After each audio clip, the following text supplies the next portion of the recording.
para o essencial, né? Quem fez faculdade, não sei se alguém de vocês fez faculdade pública, assim, quando tem uma greve, por exemplo, eles fazem lá umas atividades para repor o calendário, tudo para inglês ver. Uhum. Assim, os alunos são os últimos a serem ouvidos, né? Então, todos nós não estamos tendo perdas, todo mundo, né? A vida é muito mais importante que cumprir um calendário. Agora, tem agendas assim ocultas que ninguém fala, né? Os interesses passam muito por manter, pelo menos nas particulares, as mensalidades, e por aí vai, né? E uma série de outras conveniências que não tem nenhuma outra, assim, a variável pedagógica é a última que é vista. Se as crianças estão aprendendo, se elas estão precisando de um outro tipo de apoio, né? Ou só fazer atividade prova.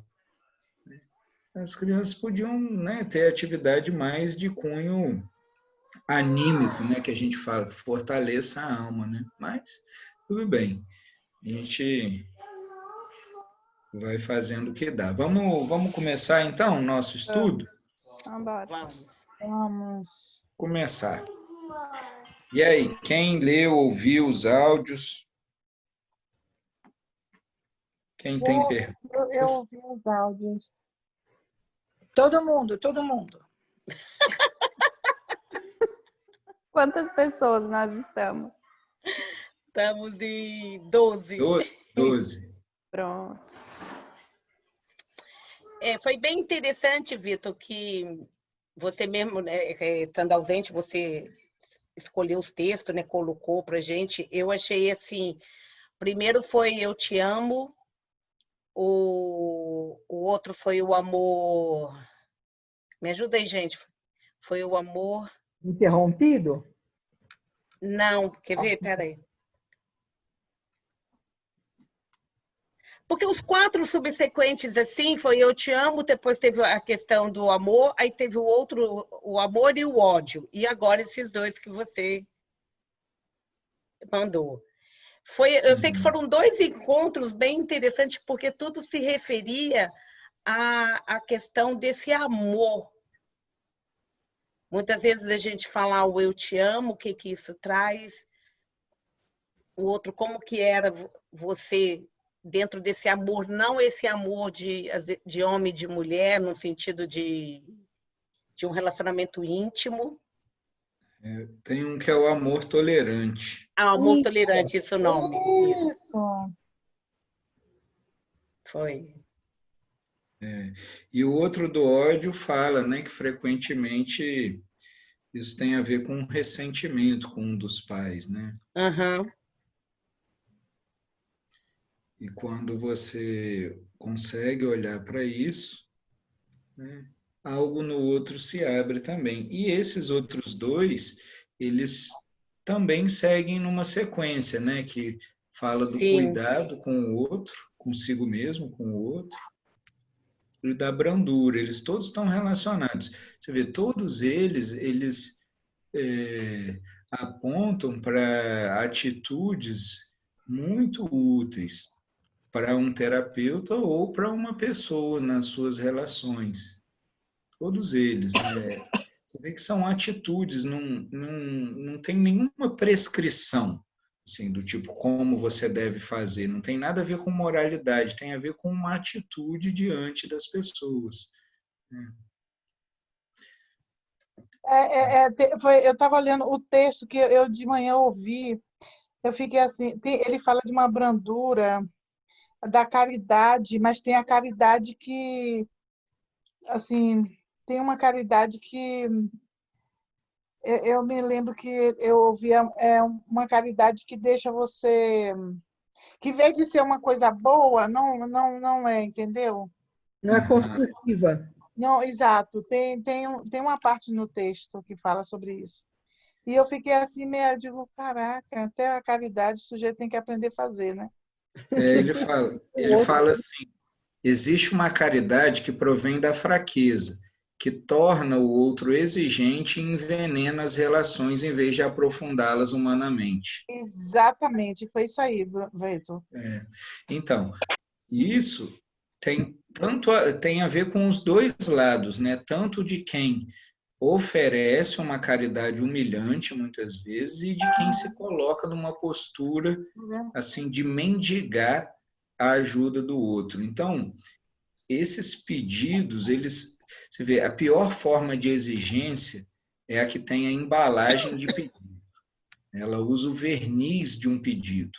Então, é muito ruim quando alguém te pede algo, mas no fundo você percebe que é uma exigência.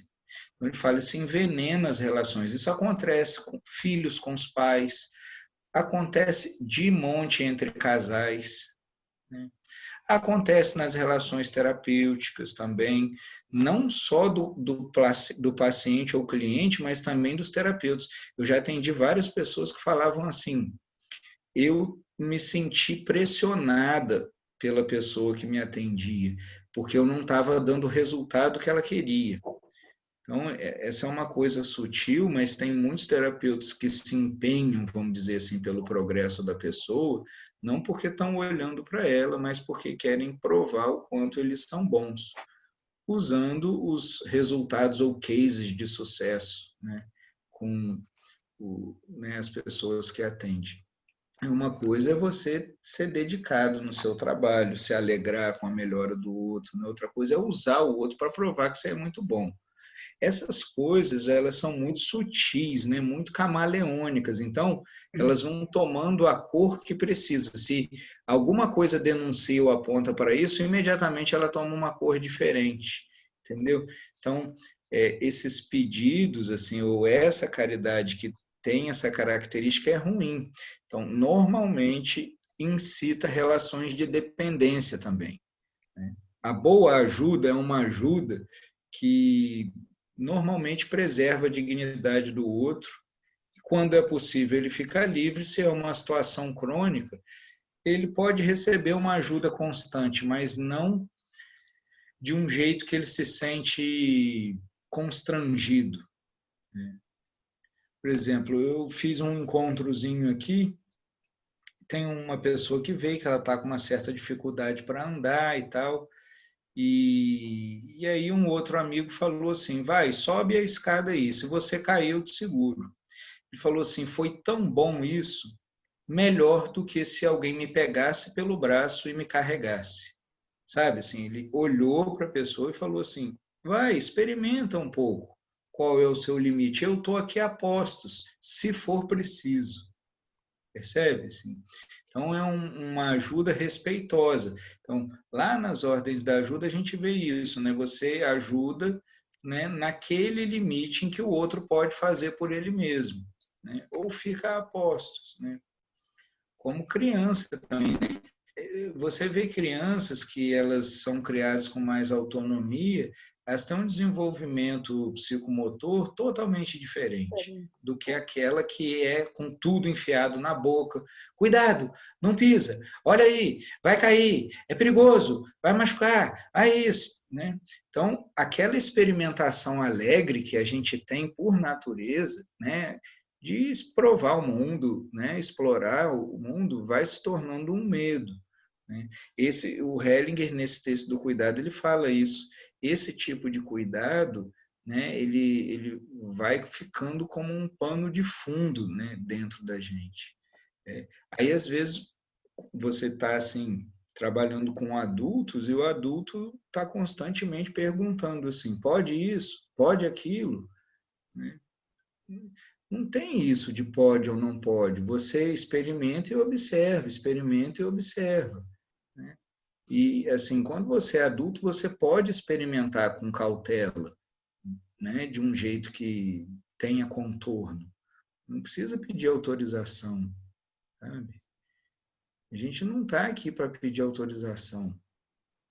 A gente está aqui para experimentar. A vida é uma experimentação, não é para acertar nada, né? Nem para atingir nenhum lugar específico, né?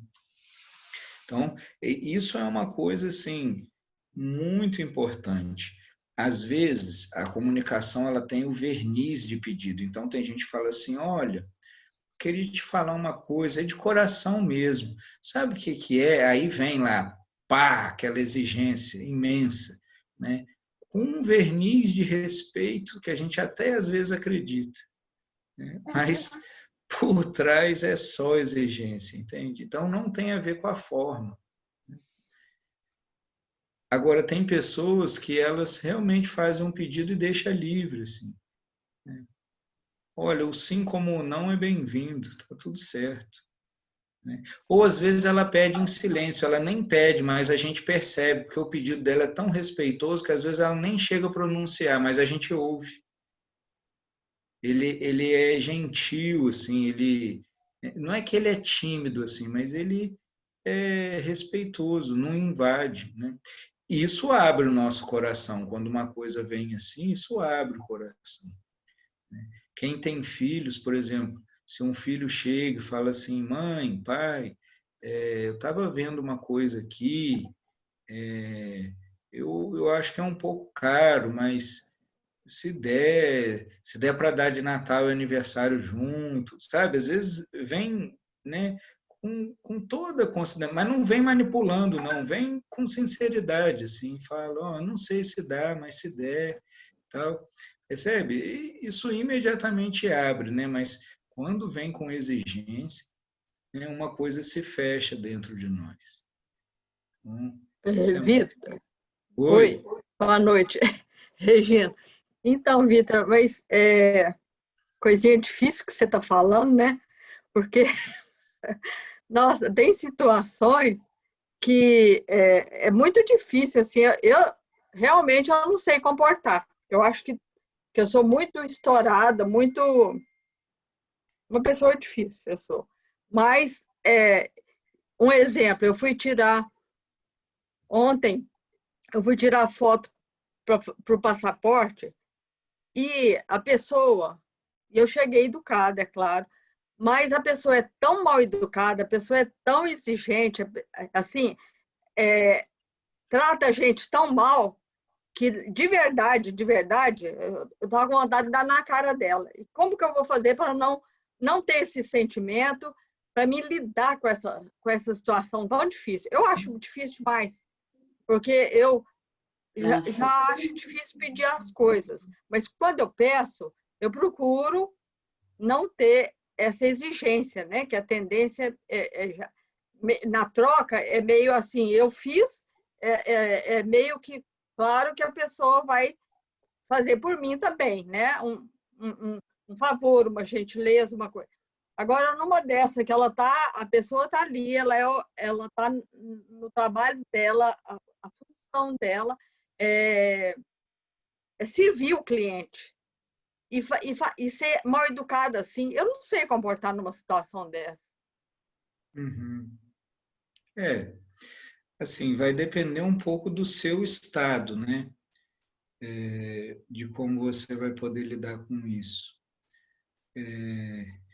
Às vezes, essas situações, se você não toma isso como uma coisa pessoal, e nem parte dessas premissas, assim, de que tudo bem, é o dever dela trabalhar corretamente, né? É o nosso dever. Mas a gente não é máquina, né? Não dá para desconsiderar, a gente não sabe o que está se passando com a pessoa. Às vezes, se você olha um pouquinho para ela, no olho dela, de repente você vê uma coisa atrás e pode ser que se abra uma indulgência dentro de você. A indulgência é sinônimo também dessa brandura que o texto coloca, né? Que é assim, quando caberia uma censura, vem algo completamente inusitado. E muitas vezes isso abre, sabe?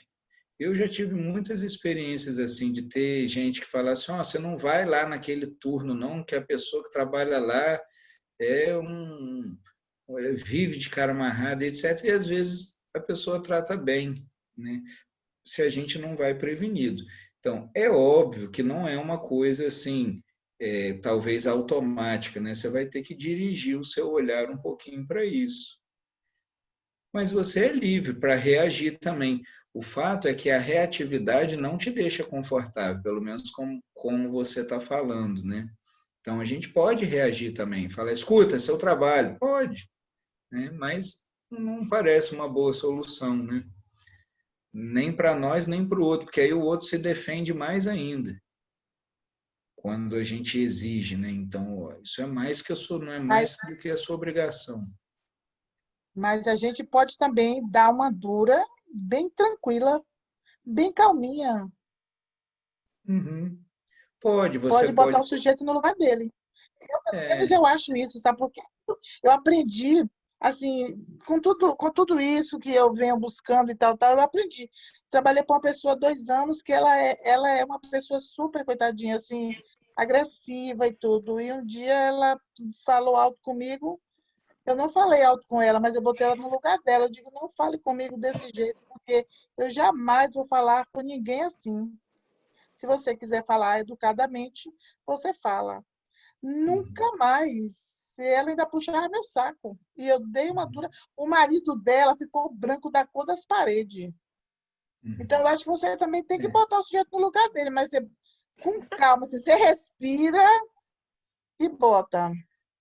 Olha, Porque se eu boa, chegar num lugar desse, eu falo também. Eu não deixo passar. Eu não sou boazinha. Não vou falar que eu não sou boazinha. Eu chego num lugar desse.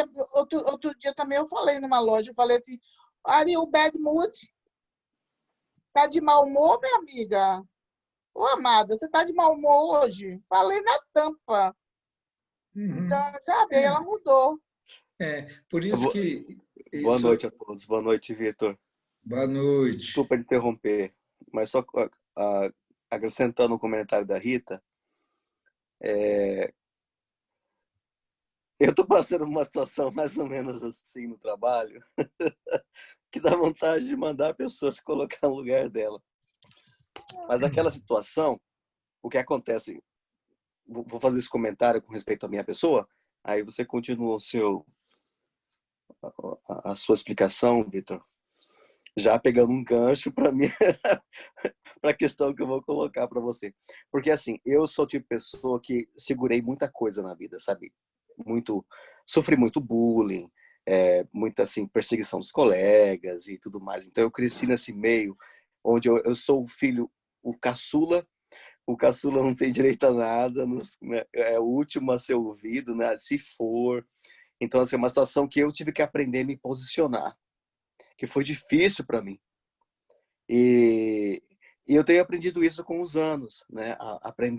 Eu recebo, mas eu preparo meu discurso, preparo minha fala para não machucar a pessoa e também para soltar aquilo, para não ficar para mim, né?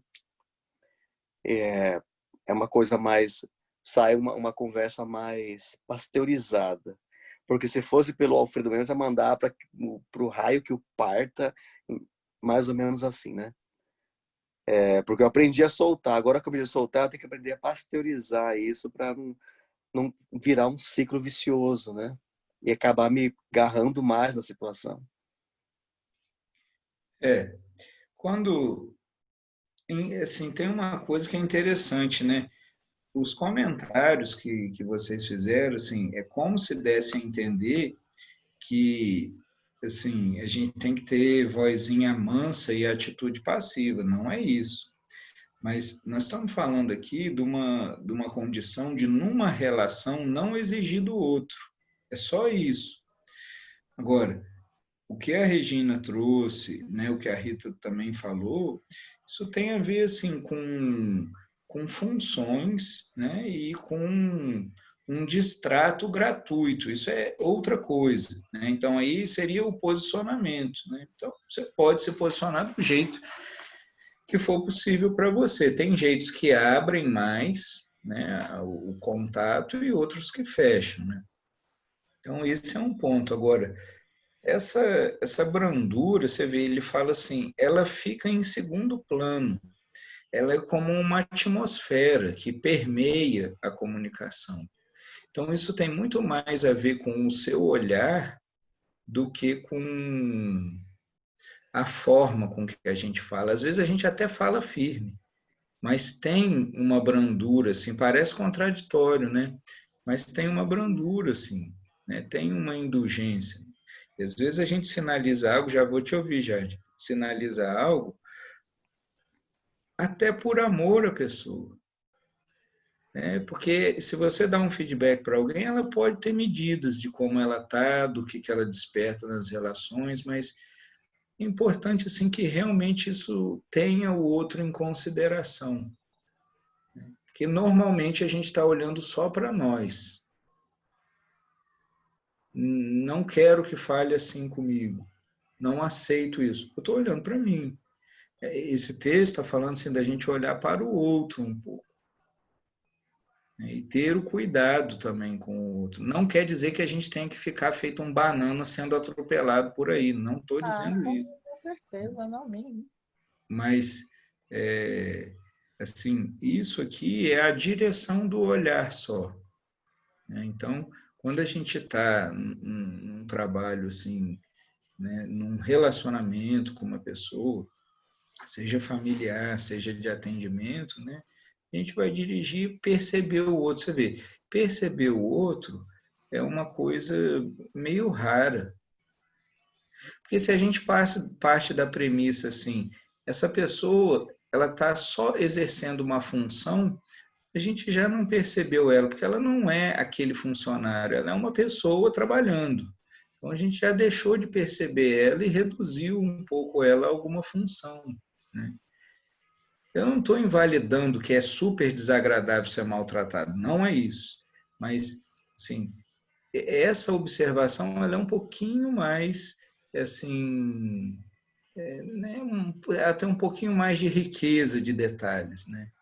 Então, a gente pressupõe que quem está no trabalho está para trabalhar bem. Sim, seria muito bom, mas não funciona assim sempre. Então, a gente vai partindo assim de premissas, né, ou pressupostos, e a frustração é inevitável. A gente conta com algo que não está garantido. Entende? E aí a gente pode ver. E se você chega num lugar e você vê que a pessoa tem uma cara esquisita, né, fique mais atento ainda. Assim, olha, tem algo ali que não está bem. E às vezes você chega e percebe, só de você olhar com essa consideração, fala assim, olha, parece, dentro de você parece que aquela pessoa não está bem. Aí você chega com uma cordialidade, às vezes ela desarma. Na minha experiência, a maioria desarma. Aí, vamos dizer assim, a firmeza, se precisar também, a gente faz como Cristo, expulsa vendilhão do tempo, vira a mesa, faz o que tiver que fazer, mas isso não é o primeiro recurso, né? Ele muitas vezes vai ser o segundo, terceiro, sei lá. Fala, Angelita. Eu ia falar sobre essa percepção de que uma pessoa não está te pedindo, está te exigindo algo, com essa maquiagem de pedido. Eu tô ultimamente com essa sensação de que todo mundo está fazendo isso comigo. Meus filhos, meu marido, meu terapeuta, meu trabalho. Eu tenho a sensação de que todo mundo está me exigindo, então eu não estou de boa vontade para fazer as coisas. Isso é uma coisa que eu estou atraindo? É algo que é o meu ponto de vista? Ou esse sentimento pode ser verdadeiro mesmo? Eu estou sentindo que as pessoas estão abusando de mim. Você vê, ninguém melhor do que você pode responder isso. Porque a gente fala muito de lei da atração, né? Mas Pensando assim... se eu sou responsável por isso. Eu prefiro dizer que, se for verdade, isso está acontecendo. Não fica tão onipotente assim, não. Nem tudo. Eu estou culpada. Por isso que eu já desviei por conta disso, entende? Às vezes, essas coisas são tomadas num sentido que não é útil, sabe? De fato, você pode mudar a sua vida, mas você não precisa ficar assim se cobrando se o que acontece nela não é o que você gostaria ainda, sabe? Às vezes eu vejo que isso mais pesa sobre as pessoas do que liberta, né? Em princípio, isso é um convite a você fazer mudanças que estão ao seu alcance, né? Mas às vezes chega um ponto que você começa a tomar responsabilidade por tudo. Até do que assim, não é sua responsabilidade. Então, se você lida com as coisas como circunstâncias, fica mais fácil, independente se você está atraindo ou não, se isso vem do seu sistema ou não, não interessa, assim, isso está acontecendo agora. Você pode trabalhar aí, e pode trabalhar na sua atitude. Se alguém te exige, tudo bem, não importa muito saber de onde vem, de verdade. Importa é o que você faz com isso. Saber de onde vem pode ser educativo até certo ponto. Isso é uma lealdade, eu aprendi a ser assim com minha mãe, eu tive que ser uma filha boazinha, etc. e tal, tudo bem. Só ajuda um pouco. E aí, o que você faz com isso? Sempre você vai cair num fazer. Né? O grande êxito do trabalho das constelações é sobre fazer. Né? Quando você está diante de um representante da sua mãe, por exemplo, você não está falando sobre a sua mãe, você está diante dela. E aí você é convidado a falar algo, a se mover em direção a ela, a devolver algum conteúdo, a olhar em outra direção, entende? É uma ação. Agora, se você percebe isso, assim, né, muitas exigências em todos os campos, né, você pode também observar um pouquinho se tem alguma coisa em você que inspira isso. Né? Se existe assim uma disponibilidade, né, uma prontidão ou uma plantonista, né? A mãe plantonista, a esposa de plantão, entende? Porque normalmente, assim, as pessoas de muito boa vontade casam bem com os exigentes. É um casamento, assim, bem interessante, né? Então, hoje eu pensei sobre isso, né? Eu me senti assim, quando mais nova, que eu queria muito me sentir útil. Uhum. Então, eu cruzei meu caminho com muitas pessoas que gostam de usar. Uhum. Então, é uma bandeira, assim, não muito legal, né? Que você não é sapato nem carro para ser útil, essas coisas que têm que ser úteis, né? Mas gente não. Ontem lá na live eu falei, né? O cúmulo disso para mim é o networking, né? Você se aproximar do outro naquilo que ele pode te servir. São aproximações totalmente interesseiras, que é diferente de quando você conhece alguém, tem uma sintonia com ela e de uma amizade surge um trabalho, isso é outra coisa. Mas se você montar um encontro ou ir lá, eu tenho que ir no tal evento, você quer ir? Não, vou lá só para network. Tem gente que faz isso, se inscreve em coisas só para fazer contatos, né? Uhum. Então, Agora, isso você pode, assim, fazer muito de um jeito muito simples, né? É muito gostoso poder compartilhar, ajudar as pessoas, né? Então, tudo aquilo que for leve, né, que você fizer com leveza, não tem por que parar, né? É um bom jeito de estar na vida, somar na vida das pessoas. Mas, se tem um peso, aí você desconfia. Né? E o seu corpo é essa medida. Você fala assim, eu estou realmente sendo abusada? Observa o seu corpo, observa o seu estado emocional, observa se alguma coisa se fecha em você nessas relações. Você vai ter uma medida clara. E o corpo não costuma enganar a gente, para não dizer que ele não engana. Entende? Então, isso pode aparecer tanto na forma de sintomas mais expressivos, ou na forma de sintomas assim emocionais, como uma angústia, uma estafa, um cansaço, né? Agora, eu vejo assim, não generalize também, porque que idade eu vi? Tem um pequenininho aí que apareceu aí, né? Assim, 7 e 2 anos, ainda são muito dependentes. pois é, então, crianças dessa idade têm demandas reais, isso não é abuso nem uso. Então, tem, assim, as necessidades reais deles, né?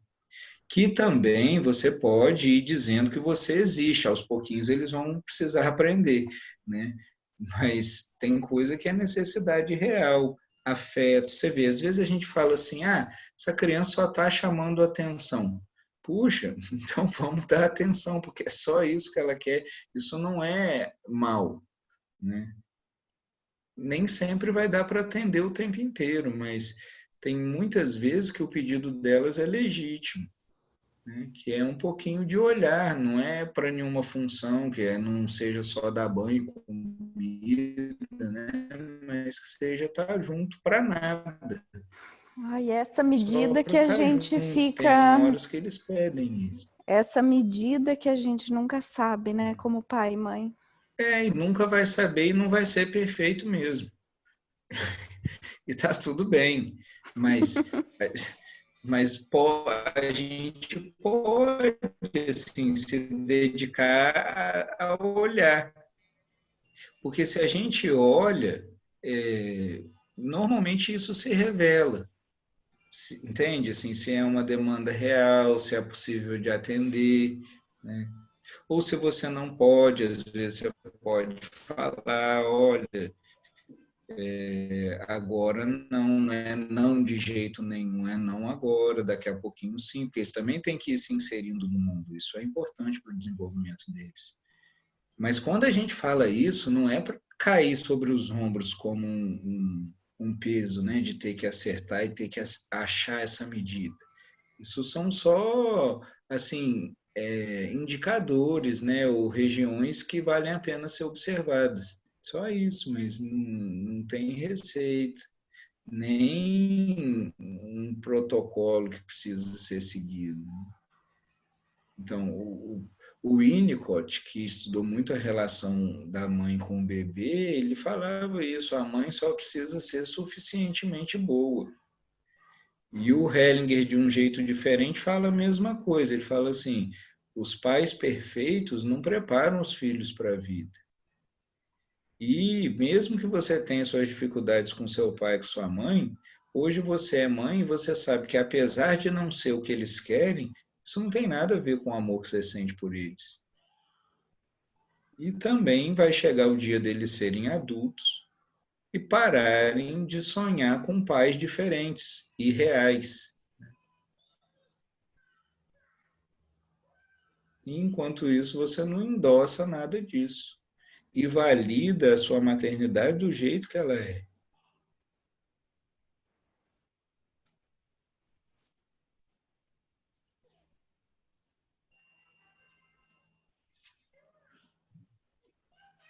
Quem mais quer perguntar?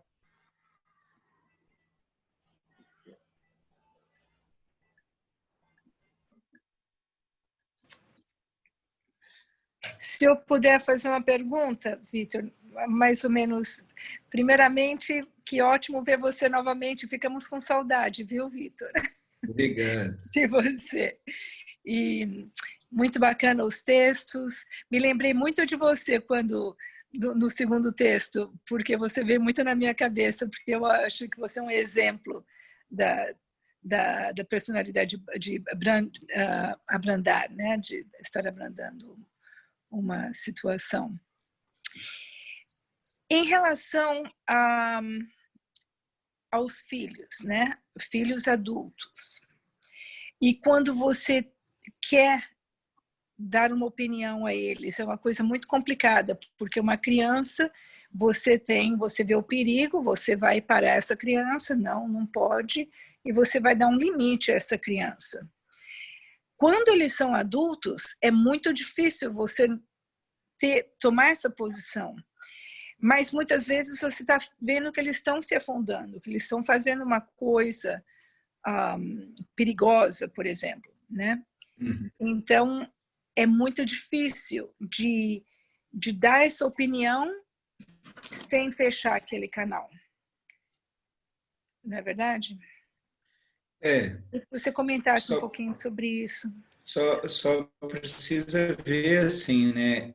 Tem algumas coisas que podem ser subjetivas. Quando você fala perigosa, eu não sei. Por exemplo, nisso aí eu imagino uma situação de de vício, por exemplo, já bastante desenvolvido, então que está em situações de risco. Então, isso é um perigo que, às vezes, a pessoa pode precisar de uma internação, de uma ajuda médica. Então, não sei se é uma situação extrema assim. Às vezes é só um casamento ruim também, né? Que a pessoa vê que a relação é destrutiva, que isso está prejudicando a vida e tal, mas... Então, nisso, por exemplo, já é difícil de opinar, mas tem uma coisa que, dependendo de como você se aproxima para falar, porque uma coisa é você dar uma opinião, sabe? Você fala assim, eu sei que eles estão fazendo. Então, isso já é uma direção, mas se você chega assim no seu amor de mãe, perguntando mesmo assim, filho, como você está?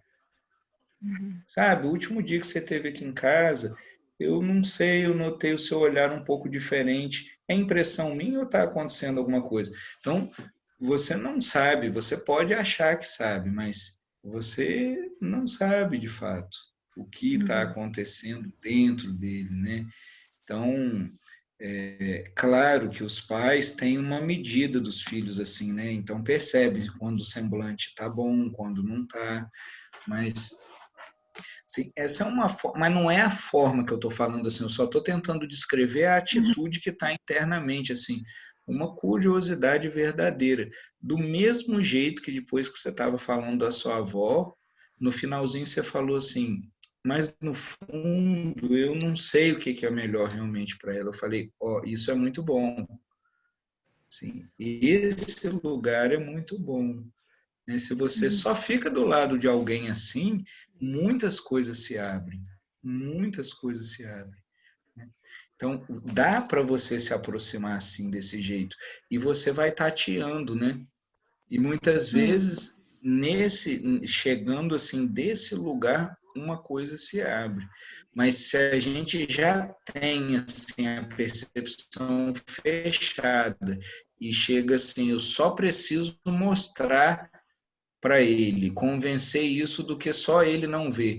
Isso já é uma direção mais definida. E normalmente isso fecha as pessoas, entende?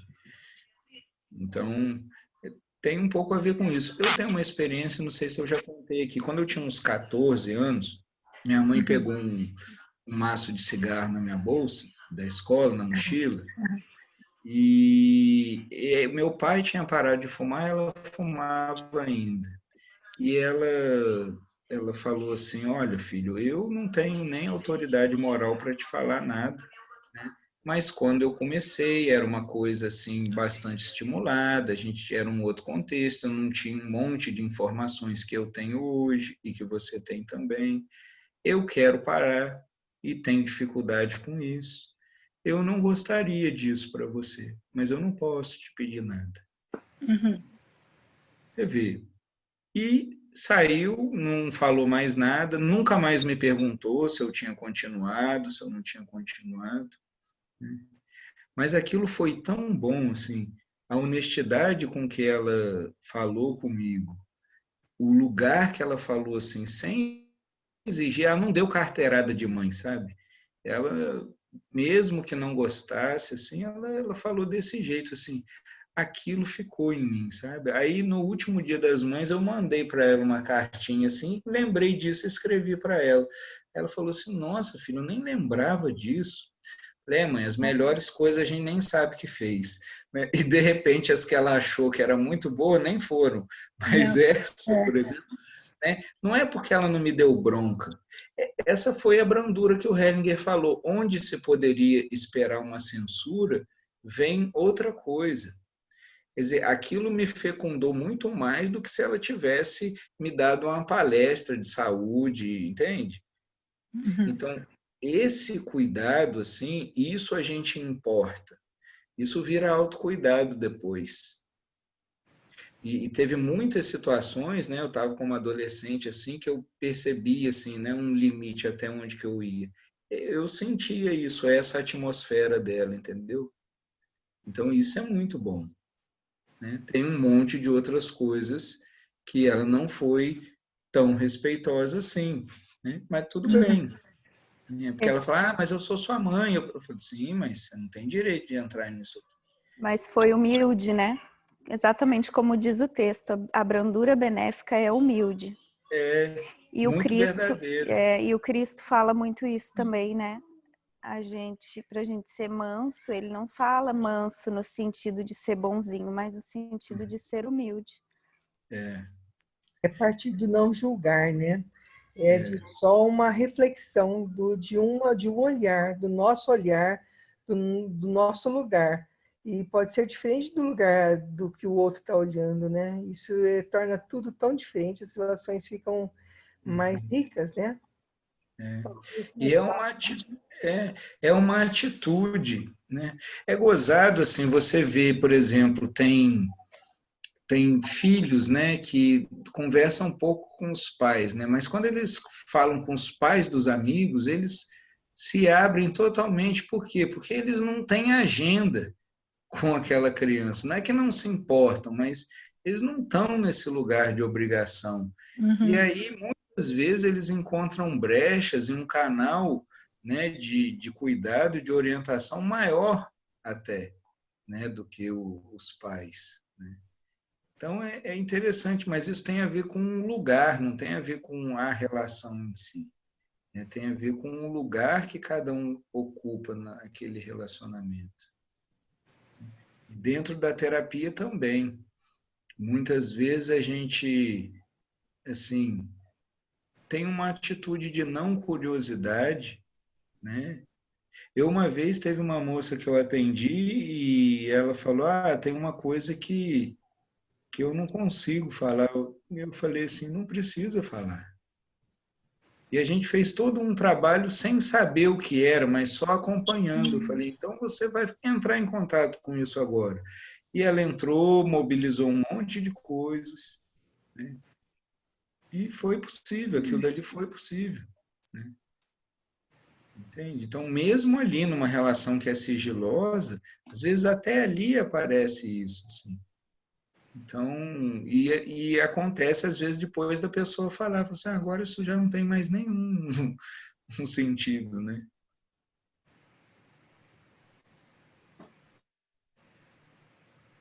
É muito bom, gente. Assim, eu já tive a oportunidade de ficar diante de pessoas que não tinham nenhuma exigência, assim.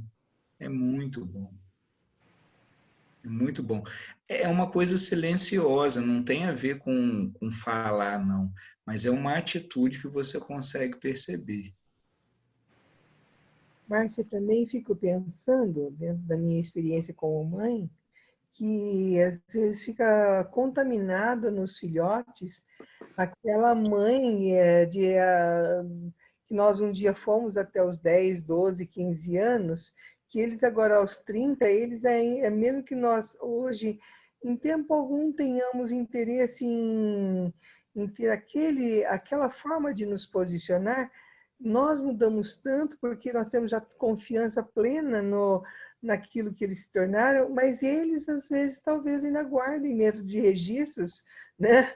Que a gente possa estar olhando aquela questão que está incomodando a eles de uma maneira ou de outra, e que a minha posição que eu sempre adoto é ficar em silêncio, aguardando que eles se acheguem, porque eu acho que é uma posição assim sempre mais respeitosa, né? Tem uma coisa, né? Esse é um sentido, né? Perceber o outro. Então, muitas vezes os filhos olham para os pais, mas não veem aquelas pessoas, veem a imagem que eles formaram, né? Que é o que você falou, a imagem mais antiga. E eles vão ter que ter esse movimento de querer ver mesmo quem são os pais. E às vezes a vida traz circunstâncias tão bacanas, né? Uma vez eu fui para um aniversário com meu pai lá, nos amigos dele, e os amigos me contaram muitas coisas dele, né? Falei, nossa, eu não conhecia esse cara aí que estão me Eu não falando. conheço. Entende? Assim, mas foi tão bom, sabe, assim, que eu poder assim ver um lado que de repente o contexto ali familiar não aparecia tanto, né? Então até isso assim, né? Mas isso é legal de acontecer. Assim. Muitas vezes a gente conhece um pouco também por outras vias, né? Mas também tem uma coisa, eu acho, Regina, esse silêncio e esse aguardar tem a ver com a segurança do vínculo. Quando a gente sabe que o vínculo não tem a ver com aquela família almôndega de estar juntinho o tempo todo, né? Isso dá uma tranquilidade de aguardar, sem querer empurrar o rio, né? Em paz. Acho que passa muito por isso. Porque tem horas que eu vejo assim, as pessoas ficam aflitas, né? Eu quero manter a família unida. Então, a harmonia não é a família almôndega, né? Então, às vezes, tem gente que Eu não apressa tinha isso. escutado essa expressão, família almôndega, mas eu achei interessantíssima. A Né? gente lembra muito as famílias síria-libanesas, italianas, né? Que elas têm essas características estranhas e muito intensas, né? É tão gozado que assim os dias que antecedem o Natal e muitas vezes assim o depois das festas, às vezes de final de ano que as pessoas se juntam, é muito interessante. Assim no consultório, né, elas falam assim, eu já estou em pânico porque vai ter que juntar todo mundo e vai ter que juntar um monte de gente que não tem harmonia verdadeira, não tem comunhão verdadeira, né? E é louco, né? Porque fazem em nome do Cristo. O Cristo que dizia assim: quem é meu pai, quem é minha mãe, quem são meus irmãos? Né? Fala, Angelita. Essa observação da Regina eu achei muito interessante sobre os pais. A gente muda todos os dias, na verdade, né? Então, assim, nunca vai ser o mesmo que foi antes, apesar do filho estar com aquela imagem da mãe lá da época da adolescência, né? Da infância e da adolescência. Eu estava conversando com algumas amigas esse final de semana e aí veio aquele comentário bem clichê. Os meus filhos são tão diferentes e têm a mesma criação. E aí eu penso assim, nossa, os meus filhos têm apenas 4 anos de diferença, né? Hoje, que nem a Regina deve estar falando assim dos filhos dela, como veem ela há 20 anos atrás. Eu tenho uma diferença de 4 anos entre os meus filhos e já sei que a criação não é a mesma. Uhum. Não é a Graças a mesma. Deus. Graças a Deus, porque pessoas diferentes precisam de educação diferente. Só que a maioria das pessoas não se dá conta disso e fica naquela, não, meus filhos são tão diferentes, mas tiveram a mesma criação. Olha, E aí eu fui pensar que, na verdade, isso não é verdade. Não, de jeito nenhum. Nunca é a mesma criação. Angelita, eu tive, sem planejar, eu tive um diagnóstico médico a não ser mãe. Então, eu fiquei muito tranquila. E veio um filhote atrás do outro, sem assim eu imaginar. Eu, primeiro, a Renata, achei que ela tinha sido obra do Divino Espírito Santo. Aí, achei que não fosse engravidar de modo algum, né? Aí, em seguida, veio o Rodrigo. Aí, tomando todos os cuidados, usando todas as camisinhas possíveis, ela furou uma vez e veio o Ronan. Em 3 anos e meio, tive 3 filhos. Mas, mesmo assim, Angelita, eu fui uma mãe diferente para cada um, porque cada um me tocava a seu modo. E eu olhava isso, eu queria, assim, os princípios de ética e moral, eu sinto que foram, assim, foram bem solidamente calcados na mesma premissa. Não faça para o seu irmão o que você não quer que faça para você, presta atenção. Olha, você gostaria que fizesse para você? Então não faz. Olha, esse era a minha bandeira, né? Mas do resto, eu sinto que eu fui uma mãe que aparentemente era igual para todos, mas eu não fui. Olhando hoje, cada um vinha me buscar de uma forma. E eu me dava a eles da forma como eles me solicitavam, né? E isso é uma coisa que eu me dei conta agora. E eu fui afetuosa com cada um do seu jeitinho, né?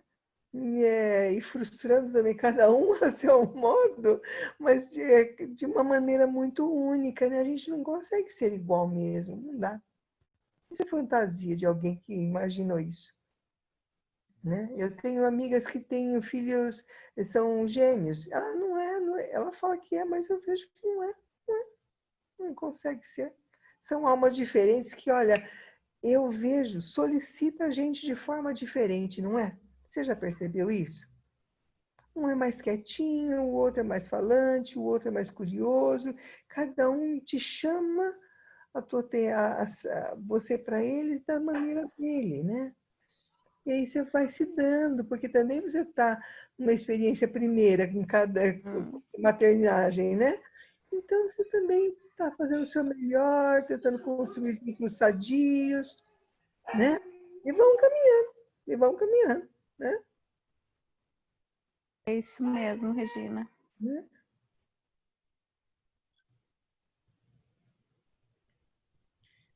E aí, quem mais tem alguma pergunta do texto?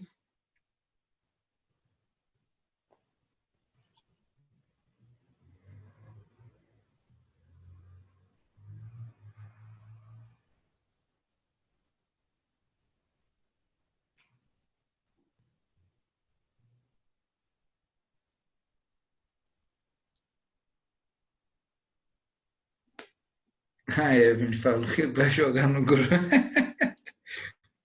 Pôr no grupo da família a aula.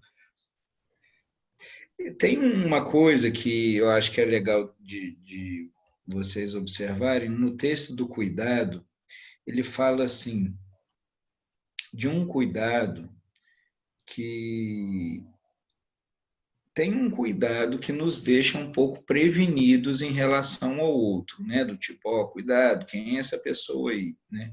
E tem um outro cuidado que considera aquela pessoa e vê assim, isso que eu estou dando promove a vida dela, sufoca, a torna mais dependente, a liberta, como que é, né?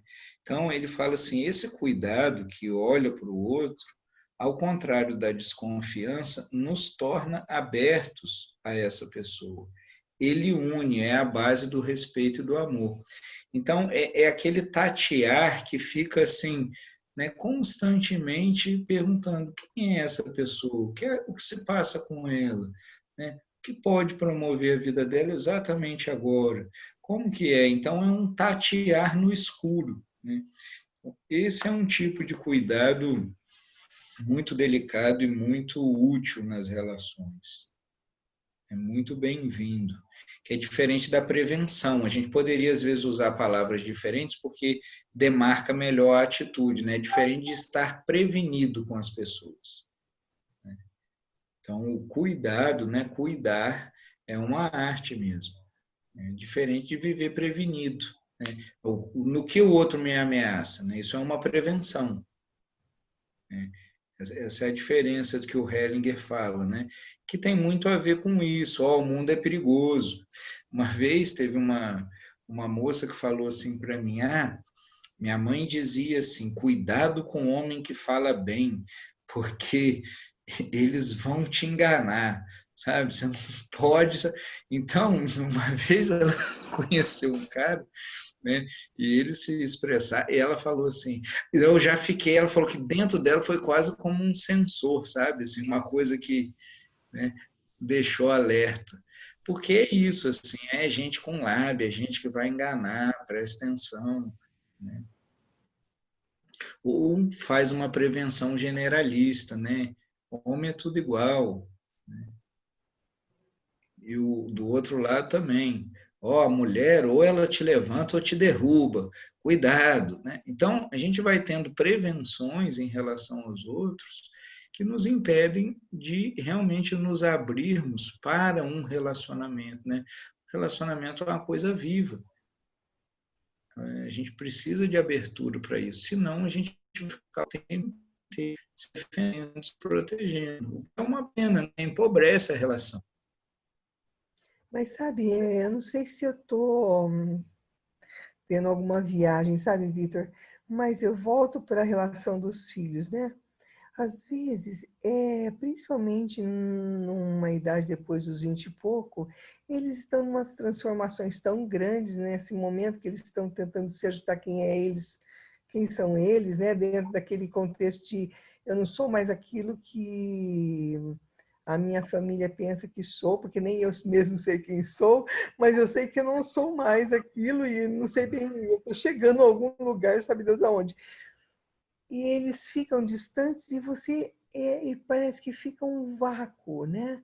E que não tem mesmo que chegar, que a gente tem que aguardar, que a gente tem que ter a polidez, a sensação de ter a polidez de aguardar que se assente um eu mais é, aguardado e mais cuidado, porque se você se achega parece que não é bem-vindo, porque ele talvez o barulho que esteja acontecendo dentro daquela alma, e eu vi isso nos meus 3 filhos, é muito complexo para eles mesmos administrar. Então, às vezes, os pais, na tentativa de ajudar, podem até prejudicar ainda mais aquela maturação que precisa acontecer de uma maneira deles, né?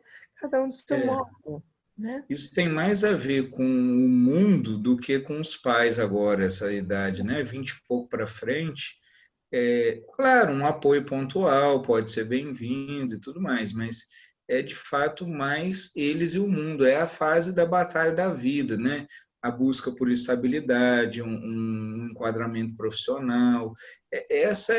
Vamos dizer assim, essas são as questões desse momento biográfico aí, né? Típicas.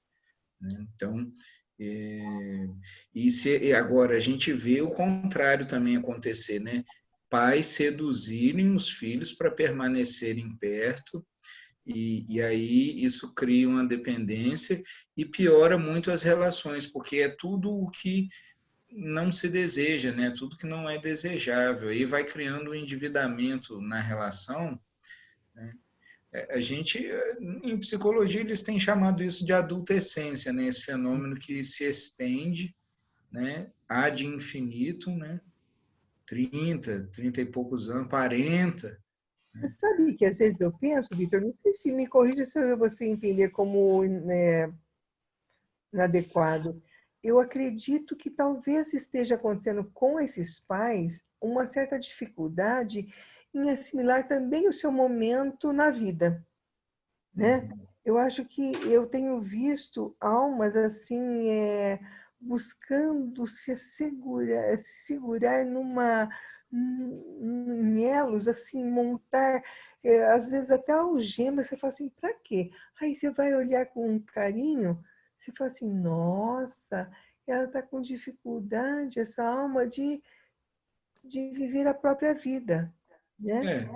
De assumir que talvez ela nunca tenha vivido a própria vida em nenhum tempo da própria vida. E que esse é um novo momento que ela não está se dando conta o quanto que vai ser extremamente promissor, né?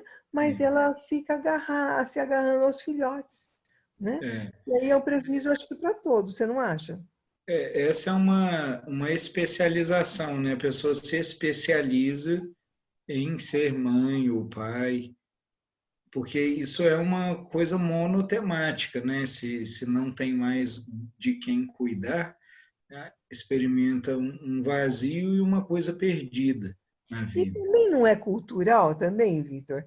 Parece-me que existe uma pretensão, não sei se a palavra certa é essa, de achar que ser bons pais é aqueles que criam elos Esse é um filho, né? modelo bem brasileiro, né? Um pouco É, latino, e porque você vê, mesmo aí, né? Quem está aí, os americanos são diferentes, Europa é diferente, isso é uma coisa bem de família latina e brasileira especialmente, né? Porque nos hispanos também tem muita coisa semelhante com a gente, mas tem diferenças também. Mas é uma coisa bem nossa, né? Essa coisa que é uma sedução, assim, no fim das contas. Sabe, agora tem uma coisa que é curiosa, né? O Freud, antes de fazer os estudos, né, e os escritos sobre o Édipo, ele falou de uma teoria da sedução. Só que parece que não deu para publicar aquilo naquela época, porque já era uma coisa complicada o que ele falava no tempo dele. Né? Mas ele falava que os pais seduziam os filhos, né? E fazem seduções Mas isso mesmo. é um processo patológico, né? Isso é uma Total, coisa complexa. totalmente. Né? E tem seduções, assim, às vezes acima de qualquer suspeita também. Por exemplo, quando você pega um filho muito disponível, uma filha fala assim, esse menino vale ouro, essa menina, se não fosse ela é meu braço direito, mas me ajuda tanto, mas é tão boa. E a pessoa vai entendendo que o valor dela é o que ela proporciona. Uhum. E isso vai começando normalmente numa idade que a criança não tem filtro, né? Então ela vai montando uma imagem já deformada, né? Em que o valor é o que eu faço para o outro. E para eu assegurar o meu lugar aqui, eu preciso manter isso. Então, é um peso, né? Entende? Assim, quando eu vejo uma criança mais para desajustada, eu falo, graças a Deus, essa aí está salvo. Mas os bonzinhos já estão perdidos. Esses não tem jeito, né? Porque eu vejo assim, dá muito mais trabalho você se libertar desse lugar do que você se adaptar, vamos dizer assim, à sociedade. Se você tem uma natureza um pouquinho mais contestadora, pelo menos você acaba sendo mais congruente. Eu acho mais fácil a pessoa lidar depois com os limites na vida do que quando ela não consegue nem se escutar, né? Quando ela vive de plantão para o outro. Né? E Eu tem acho isso. que os extremos são terríveis. Eu tenho visto tanto pessoas fora da caixinha, desde sempre, pessoas da minha idade, hein? Estudou comigo, hein? E que até hoje não se conseguiu ter paz nem ajuste dentro do mundo. E outros que são tão superservientes, você fala, meu Deus do céu, também não conseguiu alçar voos, né?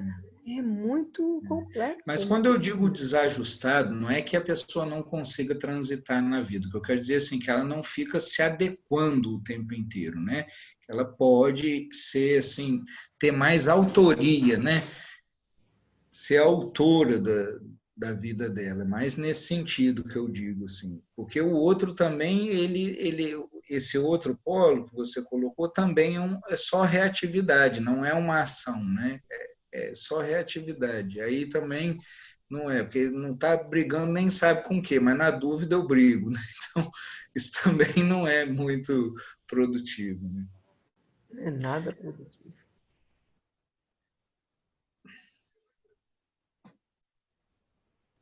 A Rita tá acordada, tá desdobrada. Nada, eu estou acordadíssima.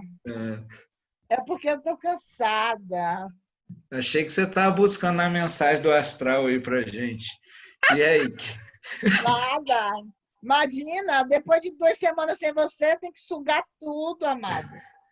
O que mais que você gostou aí do texto? Fala aí.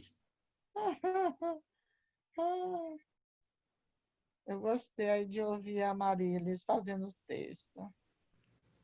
A voz de Amarilis é uma delícia, não? Oh, vida. Isso mesmo, Regina. Quanta generosidade, né, Rita? Com certeza. Eu sou muito auditiva, então isso me faz um bem muito grande, Marília. É uma gratidão. Que bom. Ainda mais depois que eu resolvi pôr fundo musical, né? Nossa, você acredita que eu pensei nisso hoje? Eu falei, credo, tem até música, porque antes... Até parece que a Marilis é zen. Parece, né, Angélica? Isso aí só parece.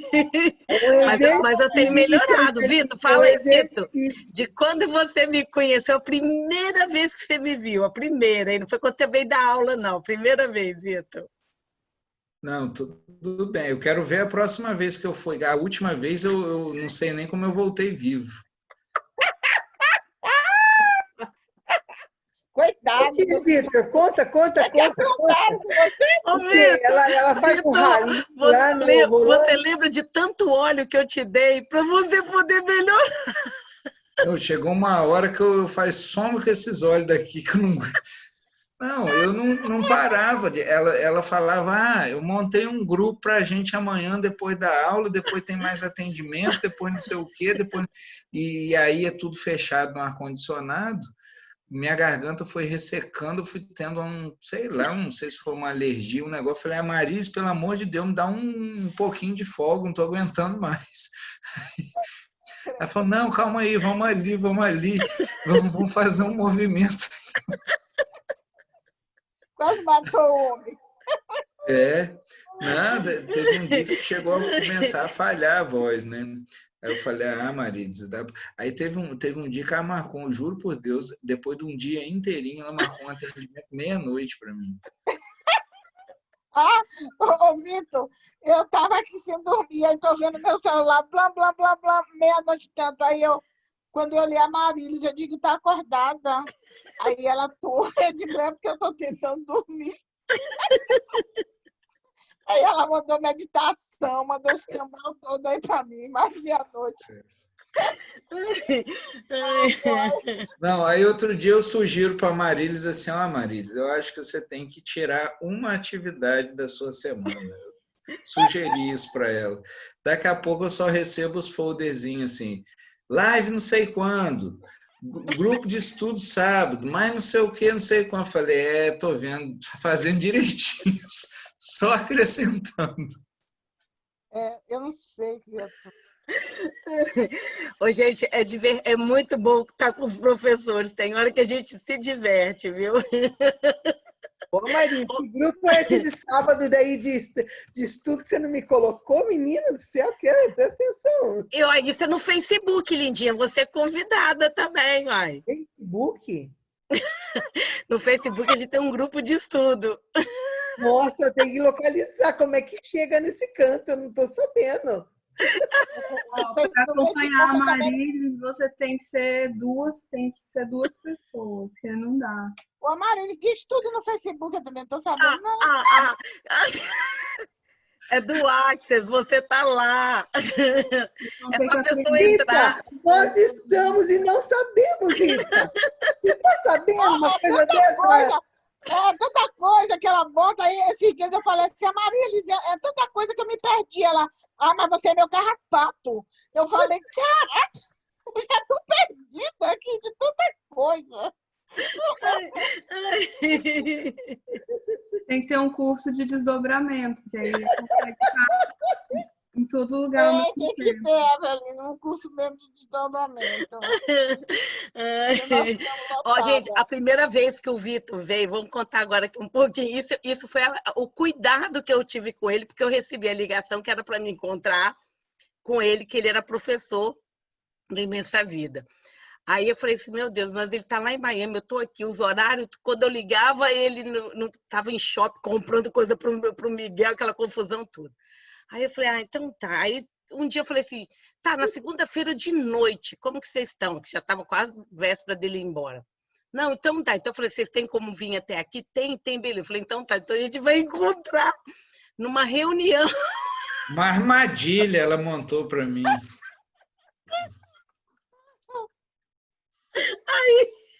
E ela tentando estar com isso, crendo que com isso ia te conquistar, hein, você vê? Não, e aí o Vitor ainda foi chamado. Isso como uma conquista. Você percebeu como que as coisas, a coisa pode ser vista de vários ângulos? Você presta atenção. Ô, Regina, ela marcou um negócio aí em Boston. Aí eu falei para ela, você pega o aeroporto, dei 2 nomes de aeroporto para ela descer aqui, que eu vou buscar ela. Aí ela já está fazendo para fazer um atendimento aqui. E no outro dia de madrugada a gente já vai para Boston. Não, aí o Vitor ainda chegou no local, era, era o clube do Toastmaster, e ele ainda foi escolhido para fazer um discurso. Oh, my gosh, sério? Ó, Vitor, você percebeu que ela está falando que ela não tem nada a ver com isso. Eles acharam o seu semblante muito assim, encantador e fez Não, Bom, o pior era a gente em Boston, aí ela falou, porque era assim, sabe marido corno que é o último a saber? Eu era o último a saber das coisas que ela marcava. Assim, tem um grupo de constelação agora para você fazer. Eu falei, onde? Não, vou arrumar o lugar ainda. Ela marcou o grupo, tem ter o lugar para fazer. Aí não, eu vou avisando aqui, porque ia ser num lugar, mas não vai poder ser, vai ser em outro. Que isso, Marisa? Olha, você viu o universo já entendendo que essa necessidade da Marilis era grandiosa, né? De fazer, ele arranjou agora a constelação online. A gente dá conta. A experiência não foi a primeira com a que nós fizemos, não foi, a Marilis? Foi. Foi a primeira vez que nós Eu fizemos. acredito, assim, dentro do nosso grupo, assim, nós fomos nós que, assim, né, esse grupinho que começamos e tudo, ainda estava no início, aí foi até com a Alzeni. Só tinha pouquinha gente, que a gente né? fez um movimento logo de cara, primeiro eu quis experimentar com a Alzeni, ela no computador, e peguei 4 amigas aqui, que foi a Nádia, a Tati, a Lupércia e eu, para a gente constelar um cliente. E aí a Zeni, o cliente trouxe a questão, e a Zeni no computador, e a gente colocou assim, que ela visse todo mundo na sala, a gente se movimentando, e funcionou. Aí eu falei, agora eu vou fazer online. Mas já tinha, eu acho que outras pessoas também, né? Isso logo quando a pandemia começou, que a gente foi treinando, começando a fazer isso, foi dando certo. Depois o Vitor, né? Aí eu falei, Vitor, vamos embora que dá certo, vamos fazer. Foi bom demais. Bom, então, a gente vai se falando aí, vamos ver se vocês tiverem assim, informações, né, de como que tá para viajar, a gente vai fazendo aí, combina. E eu não, agora vai começar, eu vou ter que viajar, vou dar umas aulas, né? Então vou lá em Belo Horizonte gravar, porque tem um estúdio lá. Então eu vou de carro, são 12 horas de viagem, não vou conseguir, os aviões estão cancelando, então eu vou de carro, volto. E então assim, eu estava conseguindo fazer toda terça assim por conta dessa coisa. Talvez agora eu vá assim, ter que fazer uma, pular alguma, a gente vai ter que ir fazendo assim, né? Porque está começando a voltar, né? As atividades, né? O outro final de semana é o módulo da constelação, né? É. E aí você que vai dar o módulo, né? O segundo módulo. Eu acho que é o segundo. Para a primeira turma, você que vai dar o segundo, que é relacionamento. O meu grupo lá é o segundo. Vai ser, o meu vai ser no do dia 20 e pouco. Isso, 26 e 27, se eu não me engano. 26 e 27. Aí depois, dia 2 tem, eu acho que uma sexta-feira à noite também de dúvidas e tal. Que é o Tira Dúvidas. Então nós vamos fazendo assim, mas vocês vão dando sequência. Eu posso ir mandando os textos, mesmo no dia que eu não puder estar.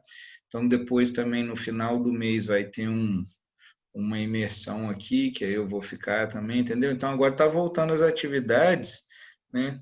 Mas a gente conseguiu fazer bastante coisa já, assim, né? Eu já fico feliz com isso. E o dia que eu tiver por aqui, a gente faz. Eu, quando tiver de viagem, aí eu mando para você, Marilis, aí ou você toca ou convida alguém também, a gente vai fazendo assim. Pode deixar que a gente põe as rodinhas aí para funcionar. E daqui a pouco a gente vai estar presencial, né? Se Deus quiser, Se né? Deus quiser. Não vejo a hora. Não sei, não. Eu tive essa semana que passou 3 óbitos muito próximos. Muito triste. Está muito complexo ainda, né? A gente, às vezes, tem uma visão que não é bem próxima da realidade ainda. Isso parece que está chegando mais perto, né? É uma sensação muito ruim. Foi o filho de uma amiga e um parente, né? Você conhece a Greta, né, Vitor? A avó Conheço. dela também. A avó Então, dela faleceu? desceu. Então, é complexo. A gente tem esse desejo, mas entre desejo e a realidade, nós precisamos ter bastante cuidados, né? Eu tenho alguns amigos que tiveram experiências com remanescentes da gripe espanhola e disseram que as pessoas baixaram guarda e que a segunda onda foi assim devastadora. Foi assim algo assustador. Então, talvez um comedimento seja bastante feliz da nossa parte. A gente tiver assim, né? A gente aprendeu a fazer Olha, tantas coisas aqui tem uma online, né? notícia aí que vai sair uma vacina em dezembro. Aqui tem umas notícias aí que vai sair uma em dezembro. Então, E né? tem a de Oxford, que também, assim, o pessoal está bem esperançoso. A de Saiu, Oxford. saiu uma reportagem de um